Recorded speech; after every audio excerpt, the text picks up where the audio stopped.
Johnny Carson never loses control. That is his superpower. For 7 years he has sat behind that desk and commanded America's living rooms with the precision of a surgeon. Presidents wait for his approval. Movie stars rehearse their answers. Bob Hope asks permission before telling a joke on that stage. The Tonight Show isn't a talk show. It is Johnny Carson's kingdom. And tonight, December 1969, 3 guests are scheduled. Bob Hope, America's comedian, safe. George Gobel, the forgotten funny man, harmless. Dean Martin, the drunk from the Rat Pack. Dean Martin isn't drunk. He isn't even close. And he is about to do something no guest has ever done before. At 11:47 p.m., Dean walks onto that stage holding a cigarette in one hand and a glass of apple juice in the other. He doesn't shake Johnny's hand. He doesn't wait for his introduction. He just sits down, smiles, and starts talking. What he does with that cigarette over the next 43 minutes will become television legend. But what Dean whispers to Johnny during the commercial break, 6 words that will define Carson's entire career, that story has never been told, until now. To understand why that night mattered, you have to understand the war nobody talked about. NBC had a problem.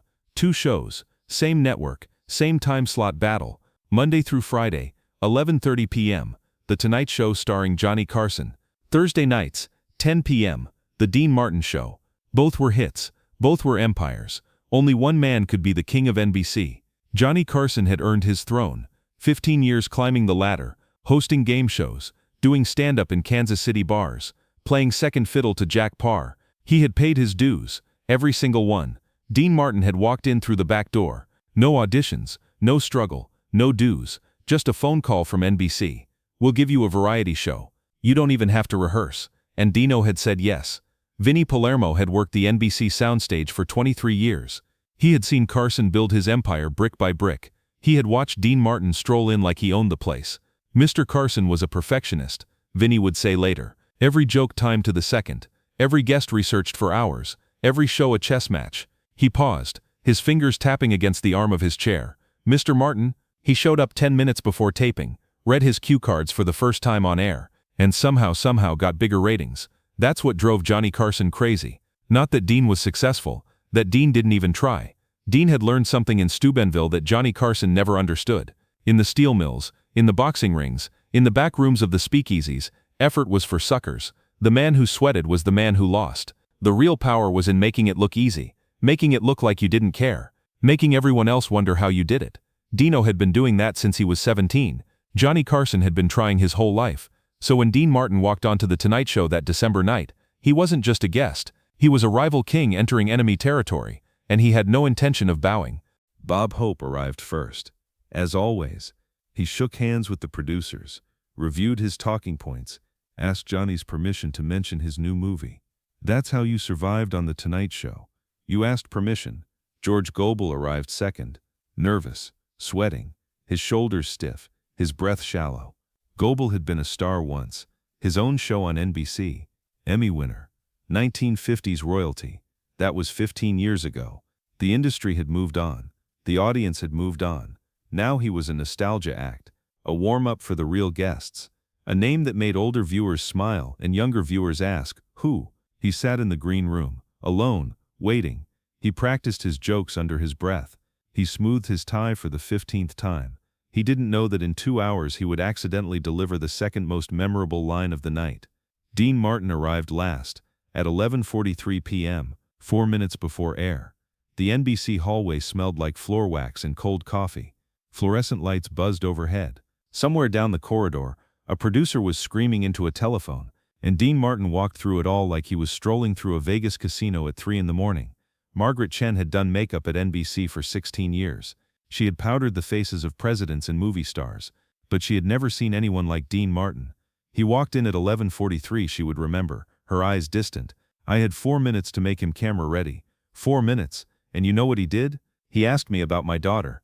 By name, he remembered her name from 3 years ago. Margaret's voice dropped, and then he looked in the mirror and said, "Sweetheart, I look like a drunk. Perfect." He wasn't nervous, he wasn't preparing, he was just, Dean. The producers had made a mistake. They had scheduled Bob Hope first, 40 minutes of safe comedy, then George Gobel, 15 minutes of nostalgia, then Dean Martin, the finale. But Dean Martin didn't do finales. Dean Martin did takeovers. During the first commercial break, Johnny Carson pulled his producer aside. His jaw was tight, his fingers drummed against the clipboard.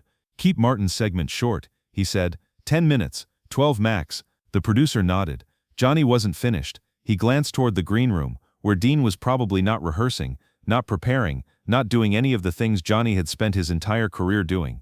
"And if he goes off script," Johnny added, his voice dropping, "cut to commercial." The producer wrote it down. They both knew it was a hollow threat. You couldn't cut Dean Martin. America loved him too much, and that was the problem. But Johnny Carson had forgotten something important. You can't control a man who doesn't want anything. You can't threaten a man who doesn't care. You can't manage a man who's already decided he's going to do whatever he wants. At 12:31 a.m., Dean Martin walked onto that stage. Johnny stood up, extended his hand, smiled his perfect smile. Dean looked at the hand, looked at the smile. Dean's handshake was brief, almost dismissive. He sat down before Johnny could guide him to the chair. The audience sensed it. Johnny Carson's smile flickered.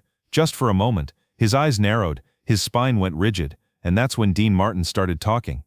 December 1969, 12:34 a.m. Dean Martin is sitting on Johnny Carson's couch, but he's not sitting like a guest. He's sitting like he owns the furniture. His legs are crossed. His arm is draped over the back of the sofa. The cigarette in his hand traces lazy circles in the air. Johnny's knuckles are white around his pen.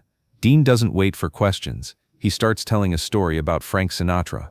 Unprompted, unrehearsed. Johnny tries to interrupt. "Dean, let me ask you about..." But Dean keeps talking. Johnny tries again.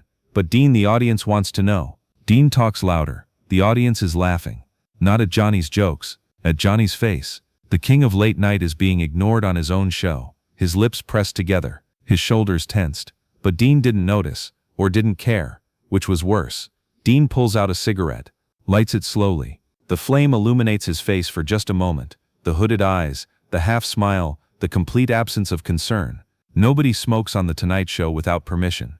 Dean didn't ask, and then George Gobel walks back onto the stage. He's holding a plastic cup, bourbon supposedly. He sits down next to Dean, tries to join the conversation. Dean glances at him, then at the cup. His eyebrow lifts just a fraction, and he starts flicking his cigarette ash into George Gobel's drink. Once. The ash floats on top of the bourbon like a tiny gray island. Twice. The audience in the front row sees it first. A woman covers her mouth. 3 times. Bob Hope notices. His eyes widen. He looks at Johnny. Johnny looks at the drink. Nobody says a word. Gobel doesn't notice. He's too busy trying to get a word in. His hands trembled slightly as he gestured, oblivious to what was happening to his drink. The audience notices. They're howling. Johnny notices. His face is red. His breath quickened. And Dean just keeps talking, keeps flicking, keeps ignoring the king of late night. George Gobel finally gets a word in. He looks at Johnny, looks at Dean, looks at Bob Hope, and says, "Did you ever get the feeling that the world was a tuxedo and you were a pair of brown shoes?" The audience explodes, but Dean doesn't laugh. Dean leans back, takes a long drag of his cigarette. The smoke curls upward. The studio lights catch his profile. And then he whispers, just loud enough for the microphone to catch, "Johnny, it's just a talk show. Relax." Carson's smile disappears. His jaw tightened. His fingers went still on his desk. For the first time in 7 years, Johnny Carson has nothing to say. The silence stretched. 2 seconds. 3. The audience held its breath. And then Johnny Carson asked the question that would define his entire career. Exactly what time did I lose control of this show? The audience roared. It wasn't a joke. Johnny Carson had built an empire on control, on preparation, on making sure every second was planned, rehearsed, approved. Dean Martin had destroyed it with a cigarette, a glass of apple juice, and 43 minutes of not giving a damn. In Steubenville, Dean's father had taught him something about power. The man who needs to win, Guy Crocetti had said, has already lost. Johnny Carson needed to win every night. Dean Martin had never needed anything. That's why Dean won. The audience roared. Dean had won. 43 minutes of controlled chaos, and he had walked away with Johnny Carson's crown. The legend was born. It was over. But here's what the cameras didn't catch. What happened after the applause died down would stay with Johnny Carson longer than any rating, any Emmy, any standing ovation. The cameras stopped rolling at 1:14 a.m. Johnny Carson stood up, straightened his tie. The studio lights dimmed. The audience filed out, still buzzing with what they'd witnessed. And Johnny walked over to Dean Martin. The audience couldn't hear what he said, but Vinnie Palermo was standing 3 feet away, coiling cables, pretending not to listen. Mr. Carson leaned in close. Vinnie would remember years later, his voice dropping to almost a whisper, real close. And he said, "You son of a bitch, you magnificent son of a bitch." Vinny paused, and Mr. Martin just smiled and said, "Same time next year." The phone started ringing at 8 a.m. NBC executives, sponsors, standards and practices. Who authorized that segment? Why wasn't Carson in control? What if advertisers pull out? But then the ratings came in. Record-breaking numbers. The highest-rated Tonight Show of the year. The phone stopped ringing. By noon, everyone in Hollywood was talking about it. Not about Bob Hope's jokes. Not about George Gobel's comeback. About Dean Martin's cigarette. Did you see what he did? Carson looked like a guest on his own show. How did he get away with that? At the Brown Derby, agents were already calling their clients. "You need to watch the tape," they said. "This is how you do an interview." At NBC's executive dining room, 3 vice presidents sat in silence, replaying the segment in their minds, trying to figure out if they should fire someone or give them a raise. At Frank Sinatra's house in Palm Springs, the phone rang at 7 a.m. It was Sammy Davis Jr. "Did you see Dino last night?" Frank hadn't, but by noon he had watched it twice. He didn't call Dean to congratulate him. He didn't need to. That wasn't how they worked. The answer was simple. Dean Martin got away with it because he didn't care if he got away with it. Vinny Palermo retired in 1987. He had worked hundreds of episodes of The Tonight Show.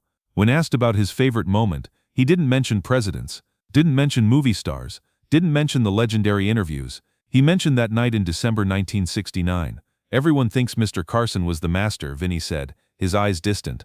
"And he was. But that night I saw something I didn't see before or after. I saw Johnny Carson realize that there was someone he couldn't control, someone who didn't play by the rules, someone who made Johnny look ordinary." He paused. His voice softened. "And you know what? It made Johnny better. The next 20 years of that show, the best years happened because of that night. Dean Martin taught Johnny Carson how to lose, and that's why Johnny Carson became a legend." Johnny Carson retired in 1992, 30 years behind the desk. In his final show, he thanked hundreds of people, producers, writers, guests. He didn't mention Dean Martin. In his private office on the wall behind his desk, there was a photograph. December 1969. Dean Martin flicking ash into George Gobel's drink. Johnny Carson's face frozen in disbelief. He kept that photograph until the day he died. They say Johnny kept an ashtray on his desk for 33 years after that night. A crystal ashtray. No brand name. No historical significance. It wasn't Tiffany. It wasn't antique. It was the kind of ashtray you could buy at any department store in 1969 for $12. But it sat there. Through 3 marriages. Through 4 decades of television. Through every triumph and every failure. Most people didn't know why. But Vinny Palermo knew. Johnny had bought that ashtray the day after Dean Martin's appearance. Put it on his desk. Never used it. A reminder. A trophy. A lesson. You can't control everything. Sometimes the best thing you can do is watch and learn. We all have a crystal ashtray somewhere. A reminder of the moment we realized we couldn't control everything. The question is, did we learn from it? We all know someone like Johnny Carson, the perfectionist, the planner, the one who needs every detail in place before they feel safe. We admire them, we respect them, but we don't relax around them. We all know someone like Dean Martin too. The one who walks in late, the one who doesn't prepare, the one who somehow makes everything look effortless. We're jealous of them. Sometimes we hate them, but we can't stop watching them. Back in Steubenville there was a saying among the steelworkers, "The man who sweats is the man who loses." Dean had learned that before he could shave. Johnny Carson learned it at 53, watching a man flick cigarette ash into a bourbon glass. December 1969. The California air is cool, the parking lot is empty. Vinny Palermo is standing by the door, finishing his last cigarette of the night. "Great show, Mr. Martin." Dean stops, looks at him. "What show?" "The Tonight Show." "You just..." Dino shrugs. "Oh, that." He lights another cigarette. The flame briefly illuminates his face. Relaxed, unbothered, already somewhere else. Johnny's a good kid. He'll figure it out. And he walks into the California night. No entourage, no driver, no fanfare, just a man in a fedora, smoking a cigarette, heading home. That's Dean Martin, the man who conquered The Tonight Show, and forgot about it by the time he got to his car.